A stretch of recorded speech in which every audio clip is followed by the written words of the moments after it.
Hey guys, this is Ken. I'm going to be going over the features and details of the Epic 14.4 pack in a little more detail.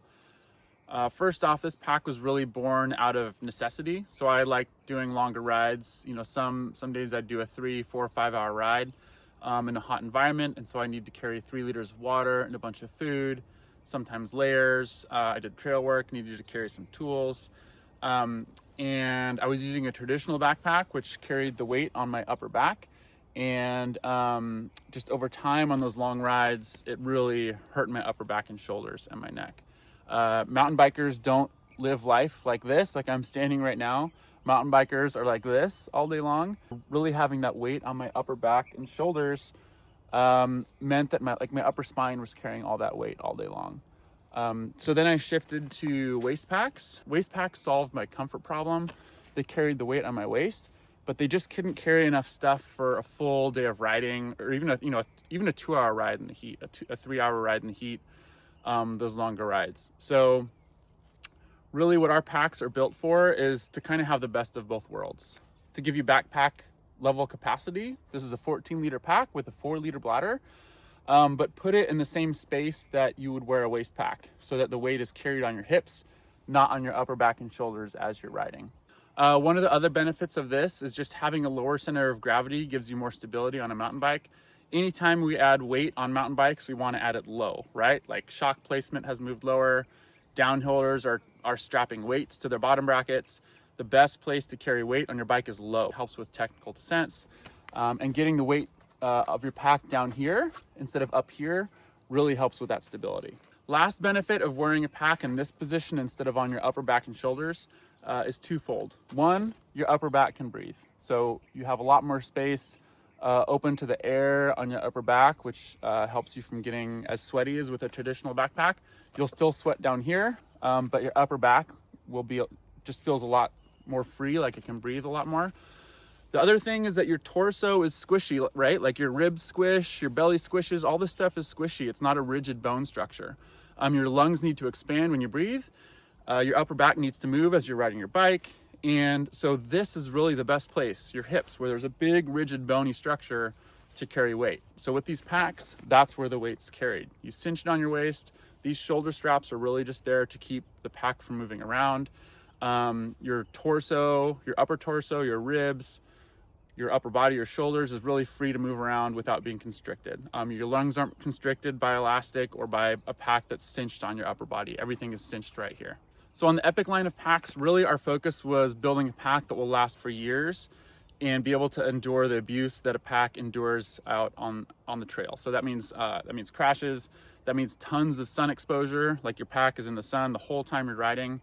That means contact with branches on a trail that needs to be brushed, ceanothus. We have these super like scraggly branches, bushes here like manzanita that will grab like a mesh on a pack and just rip it right through. All my long sleeve jerseys have holes in them from that.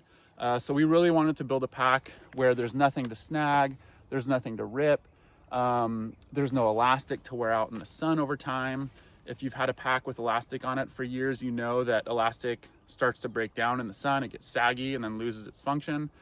So really the Epic line of packs is built to just be super durable. This is all 210D nylon ripstop, super durable fabric. The outside of the pack doesn't have any mesh on it. So if you run into contact with a bush, you don't have to worry about anything ripping. But one of the bigger priorities we had too was using really durable zippers. So one of the biggest failure points of packs over time, I don't know if you've had this happen, is zippers. So a lot of pack manufacturers like to cut corners, cut costs by using no-name, smaller zippers. Literally every pack that I've had from a major manufacturer, these side pocket zippers get crusty with my sweat from long rides. They start hanging up, and then one day on a ride, they separate and they're broken forever. So these zippers, these YKK zippers that we use on our wing pockets are bigger than the zippers a lot of manufacturers use on their main compartments. And our main compartment zippers are even bigger. So these zippers are built to last for life. They're not built to last for a couple years. They're built to last for a long time under extreme circumstances, being crusted with sweat, crusted with dirt, and not being washed. Okay, so let's go over some of the features of this pack, some of the compartments. One of our biggest priorities with these packs was to make as much stuff accessible at your fingertips without removing the pack. So you stop at the top of a climb, you don't have to unbuckle it and swing it around to take stuff out. The way that we did that was making these wing pockets as big as possible. These are by far the largest wing pockets in the industry. You could get 5 Cliff Bars in this pocket. You can get the biggest phones in this pocket, like the iPhone Pro XL or whatever. Really, we made this as big as possible. When I'm riding, I often have 2 Cliff Bars in here. I have my bell in here. I have my AirPods case in here. I have my key in here. Over here, I have my phone, and there's plenty of space for other stuff. So you can really get, you can put your tools in there. Really anything that you could need other than like a thick layer, anything that you can need in the course of a ride, you can put in these pockets. Lots of food. A lot of manufacturers are moving away from wing pockets. Some don't even have wing pockets. Some manufacturers make packs that only have a wing pocket on one side. Both pockets have huge zippers. Both of them are easily accessible with one hand. Both of them you can reach into with one hand. You don't have to grab it with the other hand to support it. And both wing pockets are bigger than anything else on the market so that you can access stuff without removing the pack. So beyond the wing pockets, there are 2 main compartments. The first is the main bladder pocket. So I'm unzipping that main bladder compartment right now.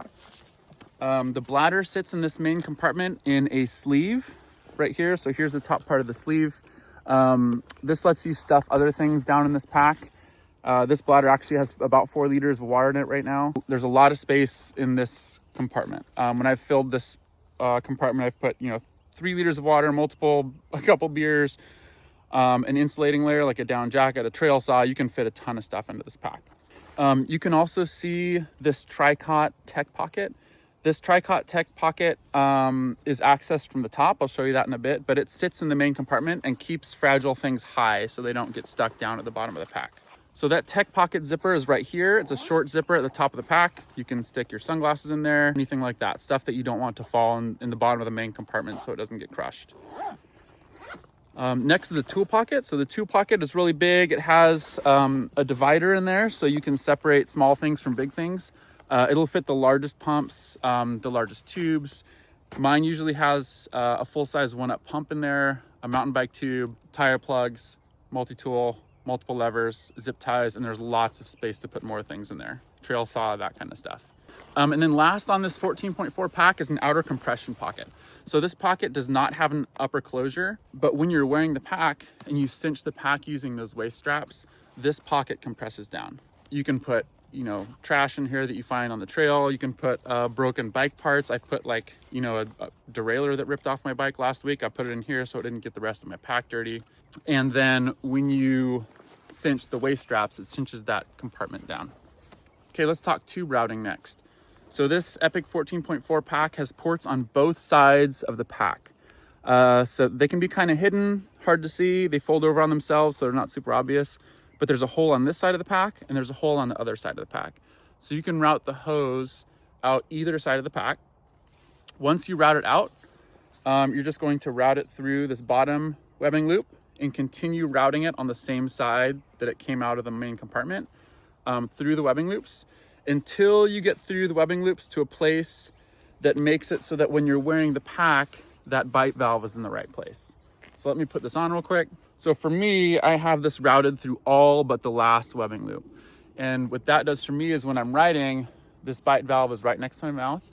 I can grab it and take a drink while putting my hands back on the handlebars.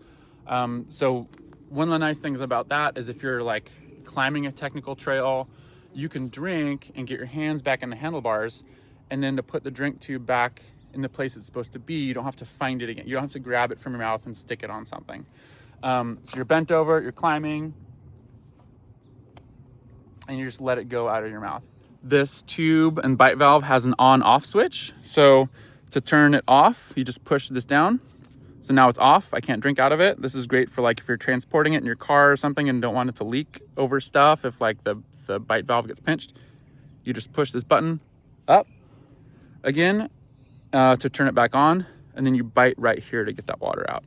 When it comes to the bladder, I would recommend not using any kind of drink mix. Anything with sugar, flavorings, that kind of stuff in it will create mold in your bladder and you have to clean it out. If you mostly just use clean water, that'll keep the bladder from getting moldy. I rarely have to clean mine, if ever. Some athletes will just add some salt to their water rather than using some sort of drink mix. That works too. As long as you're not adding sugar or anything flavored, you should be okay. It'll keep mold, mildew, that kind of stuff from growing in that bladder, and you won't have to wash it as often. Okay, let's talk fit. When you first get this pack, how do you fit it to your body? First thing to do is put those shoulder straps on. This lets the pack hang in place without you holding it up. Next thing to do is loosen these shoulder straps so that you have the freedom to get the waist strap on your waist. And then grab these waist straps.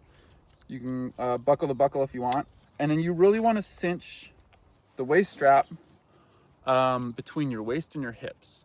So what I mean by that is, like, the top of my pelvis is right here. Your pelvis bone is big, it's solid, it doesn't move, doesn't constrict, and this is really the place where you can cinch down hard. So this is my hips, where my femur ends. This is the top of my pelvis, and you can see that that waist belt is right in between. So once I have it there, I want to cinch it down. It's now cinched down on my waist like I would wear a normal waist pack. I can tuck the webbing in behind the side pockets so it's not flopping around. I'm going to buckle the sternum slider. Make sure it's in the right spot if it's not. When you tighten or loosen these shoulder straps, make sure there's a little bit of space for them to come off your shoulders when you're standing. The reason for this is when you're standing, your torso is a little shorter than when you're riding. So when you're riding, your shoulders move forward. This stretches your torso out. Your torso grows vertically just a little bit because of your shoulders lifting up, which fills the extra space under these straps. So again, with these packs, the idea is not to carry a bunch of weight on the shoulder straps, but to carry most of the weight on the hips. So just get these straps to where they like maybe just barely come off your shoulders when you're standing, and that'll make them just barely snug when you're riding, enough that they'll keep the pack from moving around. These packs kind of differ from other packs in that the waist belt, the actual like adjustable portion, connects to the wing pocket, which then connects to the outside of the pack. Back here, you can see this wing pocket goes all the way around to the outside of the pack. It does not connect to where the pack meets my back. And the reason for that is that when you grab these waist straps and pull them tight, it actually cinches the entire pack. The cinching goes all the way around the outside of the pack. So when you cinch, not only are you cinching it to your waist, but you're also compressing the pack to your body. This is one of the reasons our packs are so stable on the descents. So as you're riding and you drink or you eat, your pack is losing volume. It's losing water, it's losing food. Maybe you take a layer out. The way to get your pack to not flop around is like you're sitting in your saddle. All you need to do is grab these waist straps and pull them to cinch it tight. This cinches the entire thing. As you ride and drink, gradually over the course of your ride, your pack will get floppier because it's losing water.